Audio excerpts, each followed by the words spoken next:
दुनिया में ना किसी से जलन नहीं रखनी चाहिए। देखिए माचिस जो होता है ना दूसरे को जला देता है, लेकिन कभी माचिस को देखें वो खुद को भी जला लेता है। अतः अगर आप दूसरे की बुराई करेंगे, दूसरे के पीछे रहेंगे ना, तो इसमें आपका लॉस होगा। और अगर आपकी कोई बुराई कर रहा है ना तो आपको खुश होना चाहिए कि आप आगे बढ़े।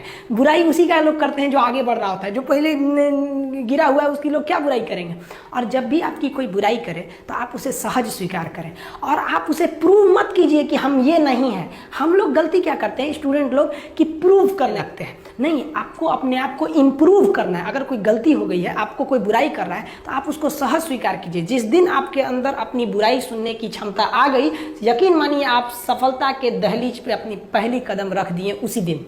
लोहा जो होता है उसे कोई नहीं तोड़ सकता है, लेकिन उसी लोहे के अंदर का जो जंग लग जाता है ना, धीरे धीरे दीमक की तरह उस लोहे को खदड़ते जाता है। इसलिए अपने अंदर अहंकार को मत लाने दीजिएगा।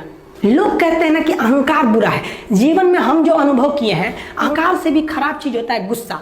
देखिए अहंकार उत्पन्न ही नहीं होगा जब तक आपको गुस्सा नहीं आए। आप ऐसे नॉर्मल बैठे हैं और आप किसी से कहिएगा कि तुम्हारी क्या औकात है, जब तक आपको गुस्सा ना आए। तो अहंकार एक पेड़ है और गुस्सा उस पेड़ का जड़ है। इसलिए गुस्सा जिस दिन आया उस दिन आप बर्बाद हो जाएंगे। किसी भी व्यक्ति को बर्बाद कराने के लिए सबसे जरूरी है गुस्सा दिलाना। आपको पता है लोहार जो होता है, लोहार वो जानता है कि लोहे को हम ऐसे नहीं मोड़ सकते हैं, बहुत ही शक्तिशाली है। इसलिए लोहार ना इस लोहे को ना आग में डाल के इसे गुस्सा दिलाता है।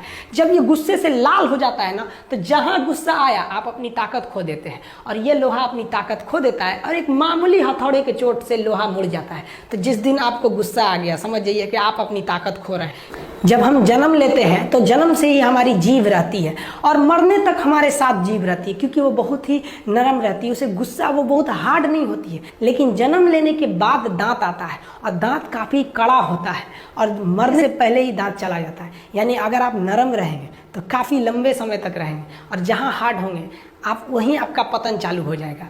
इंसान 3 साल में बोलना सीख जाता है, लेकिन उसे क्या बोलना है ये सीखने में उसे पूरी जीवन लग जाती है। शब्दों का इस्तेमाल बड़ा सोच समझ के कीजिएगा। ये आपके माँ बाप के दिए गए परवरिश का एक सबूत होता है। अतः आप अगर किसी से अपशब्द बात करते हैं तो सभ्य व्यक्ति आपको नहीं कोसेगा, बल्कि आपके माँ बाप को कहेगा कि इसे संस्कार नहीं सिखाया। ये शब्द जो होते हैं हमारी परवरिश का परिचय करा देते हैं। शब्द का इस्तेमाल भोजन की तरह करना चाहिए। जिस तरह से भोजन को बनाने के बाद थोड़ा सा चख लिया जाता है, उसी तरह शब्द को दूसरे के सामने बोलने से पहले एक बार जरूर चख लीजिएगा। देखिए लॉकडाउन में हम थोड़ा गांव में आ गए थे और थोड़ा सा अनाथ आश्रम को लेकर हम काफ़ी थोड़ा सा बिजी हो गए थे, इसलिए ऐप बनाने में काफ़ी लेट हो गया। लेकिन अब बहुत जल्दी ऐप आने वाला है। जो दरोगा के स्टूडेंट हैं उनको हम कहना चाहते हैं कि देखिए आप पीटी पास कर चुके हैं। ऐसा नहीं है कि आपको कुछ नहीं आता, आपको थोड़ा सा बस रिवाइज करने की ज़रूरत है। जो इंपॉर्टेंट चीज़ है उनको डिस्कस करने की ज़रूरत है। तो हम हर सब्जेक्ट से जितने भी इंपॉर्टेंट चीज़ें रहेंगे जो एग्जाम में पूछे जाते हैं और जो विगत सालों में पूछा है, उन सब का एक समरी बनाकर हम आपको पर सब्जेक्ट वाइज हम आपको डिस्कस करते रहेंगे। वो ऐप पे भी, यूट्यूब पर भी, यूट्यूब पे तो फ्री रहता ही है। हम आपको वादा करते हैं कि ऐप पर भी जो दरोगा का हम बताएंगे वो एकदम फ्री ऑफ कॉस्ट बताएंगे। हम उसके लिए आपको चार्ज नहीं लेंगे, क्योंकि कोरोना है। अब इसमें आप पूरी दुनिया त्रस्त है, आप फीस थोड़ी दीजिएगा। अभी गुरु दक्षिणा हमेशा थोड़ी लिया जाता है, कभी कभी ऐसे भी चल जाता है।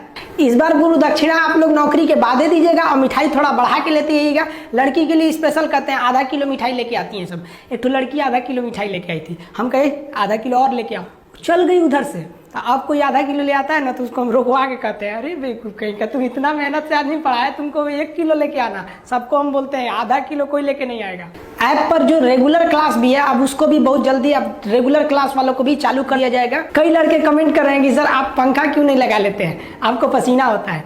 हम क्या बोले आप लोग को, जो पानी से नहाएगा वो अपना लिबास बदलेगा, जो पसीने से नहाएगा एक दिन इतिहास बदलेगा। एक दिन हम सब लोग मिलकर अपने हिंदुस्तान के इतिहास को बदलेंगे, फिर से इसे हम सोने की चिड़िया बनाएंगे। और आप निरंतर मेहनत करते रहिए, दूसरे का देखकर नकल नहीं कीजिए। सीढ़ियां उन्हें मुबारक हो जिन्हें छत तक जाना है। आपकी मंजिल आसमान है, रास्ता आपको खुद बनाना है। अपनी मंजिल को भुलाकर जिया तो क्या जिया, है दम तुझ में तो उसे पाकर दिखा। लिख दे खून से अपनी कामयाबी की कहानी और बोल उस किस्मत को, है दम तो मिटा के दिखा। एक बार फिर से आप सब लोग का बहुत बहुत धन्यवाद, जो आप लोगों ने हमें 10 लाख के परिवार में पहुंचाया। पहले कम लोग थे तो हम सबका रिप्लाई भी करवाते थे, अभी इतना कमेंट आ जाता है कि रिप्लाई करना भी मुश्किल हो जाता है। इसके लिए सॉरी आप लोग का। आप भी समझेंगे कि इतना पॉसिबल ही नहीं हो पाता है।